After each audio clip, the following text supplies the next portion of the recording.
It's your big homie, the big speaker, EBOG, the scorekeeper. Everybody OG, everybody know me. And it's the top of the morning. On this episode of Top of the Morning, man, we gonna retract. We gonna double back, you dig? We gonna double back on the Hardaway brothers joint. This is part 2, man. Appreciate y'all for supporting the first joint, man. It was dope. I appreciate the comments. I appreciate all the likes and the follow. I need y'all to continue to like, continue to follow, continue to fuck with me, because I fuck with y'all, you heard me? But anyway, are they who people really think they are? I mean, I did years in the joint with them. And actually, man, I don't think they who people really think they are in terms of the brutality, in terms of the demonic expression some of y'all gave regarding them, man. Some of y'all was unforgiving, and I don't think that's proper, you know what I'm saying? But at the same time, value your opinion. I respect it because I know people come from different places, different experiences in terms to their opinion. Back to the Hardaway brothers, man, I think they humble spirits, you know what I'm saying? They are the African Hebrew Israelite nationality. When they were around me, they were very spiritual people, humble intellectuals. It's some prison politics, you know, shit that went on that I ain't gonna speak on, you know what I'm saying? Maybe, you know what I'm saying? If I spoke with them brothers and they was willing to speak on it, I would be willing to speak on it, but I stick to the code. I'm gonna keep it a buck. Certain shit I'm just not gonna talk about. But anyway, I watched the interview. I'm sure y'all watched it. I don't know if y'all watched it in its entirety because it's about a hour and 45 minutes, but I watched it in its entirety. I saw some of the points they made, you know, and from my opinion, I think, you know, some people say they're not remorseful. I think they're remorseful. I spoke with them. You know, I spent time around them. They never clout chased. They never used their case to get a leg up in a joint. They never try to muscle, you know, on the arm, on the yummy case, on my arm, this and that. But they were always BD. With Snoop, Derek Hardaway, we was in Shawnee Correctional. He was a porter, you know what I'm saying? So he did a lot of moving and shaking for niggas. So that's just how it worked, you know what I'm saying? But I was around him. He was a humble spirit, man. The man never spoke about that. He never did none of that. So, you know, he was always on the up and up. He was a convict. He was what he was supposed to be.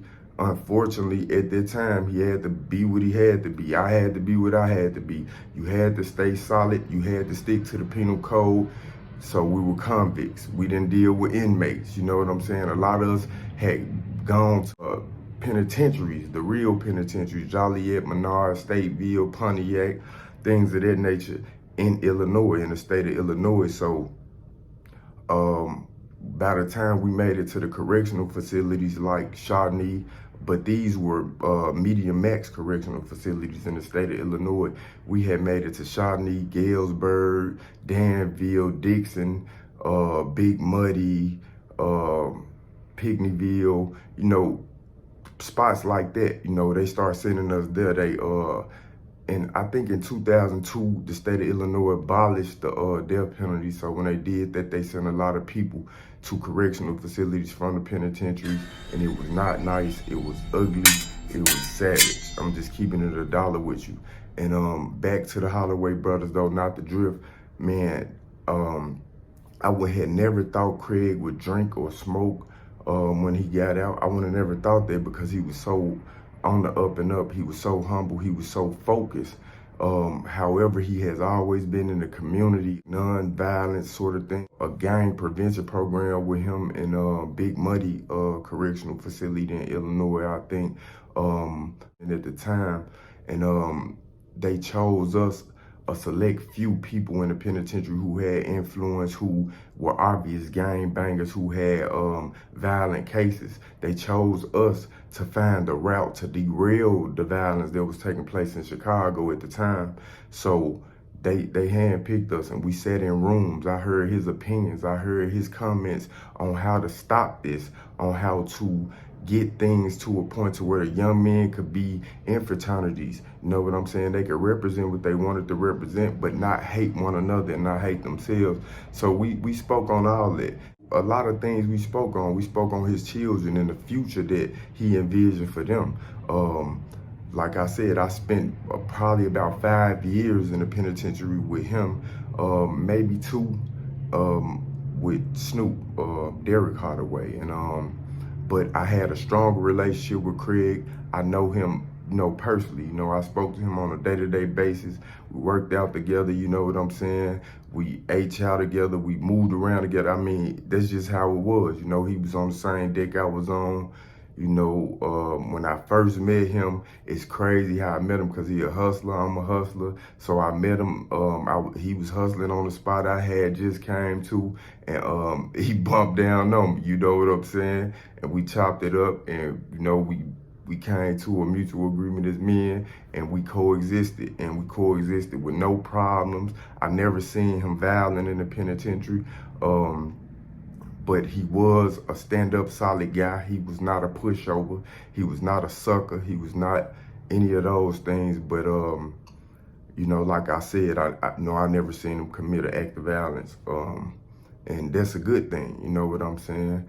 But anyway, I just wanted to kind of chop it up with y'all and let people know, like, man, Yummy, love to Yummy too. I understand his position. We grew up in the era, man, Generation X, where they labeled us, man, super predators, man. I went to prison under that term, you know what I'm saying? I went to juvenile prisons. I went to state prisons in Tennessee, Illinois, man.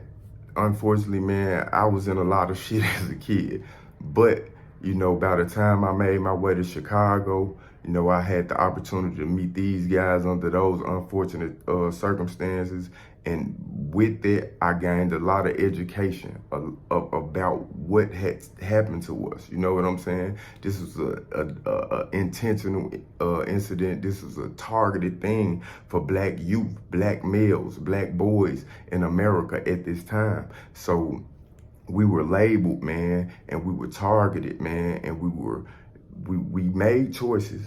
And I stand on the choices I made. Everything I was convicted of, I done it in my life. You know what I'm saying? So, I stand on the choices that I made, but at the same time, I didn't have the level of education to know exactly what I was doing. So, man, like I said, I just wanted to top it up with y'all on that, man, and retract, man. Yummy was not, I know people that knew Yummy who murdered people with Yummy. So, we're going to top it up about that, and we're going to get back to it, man. I'm about to get to my children. It's love, man. It's the big homie, the big speaker, EBOG, the scorekeeper, everybody, OG, everybody know me. Y'all tap in. Know y'all. What's up, man? Daddy work.